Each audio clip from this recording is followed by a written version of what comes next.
Ani fedhiin tiyya barachuudha ilmii yeroo tontoon gubu taa'ee ilaaluun filmii gaafa san na nyaatti natti taatee shilmii. Ifaan kaaniif ifu maaf natta'e dhaamaa osoon ijaan arkuu maaf hin ta'e jaamaa anaatu hordofe fedhii foonii qaamaa har'aa fi borullee taa'een taa'aama yoomumaan baradhee waaddaan baasee faama an dursa lubbootiyyaan kara khayrii yaama. Addunyaan tun sobdu isiin waan darree nama meeqa nyaattee fuutee seenteen qarree ka gaafa san jedhu maalumarra turre osuma addunyaa irratti harfii takka barree har'a yoom dhufu nagaa ibiddaa firiirree jedhee sheenaa gadda azaaba gararree.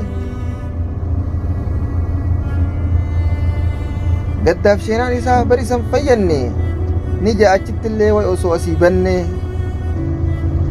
haa jedhu malee barra hin baanechi keeysaa foonuma isaatu ibidda bobeeysa. Kanaafuu yerooniin an qabu arraami ani fedhiin konkoo barachuudha ilmii tanarraa fi borullee faayidaa naaf qabdu tan aduu qiyaamaa sanirraa gaaddisa naaf dhaabdu.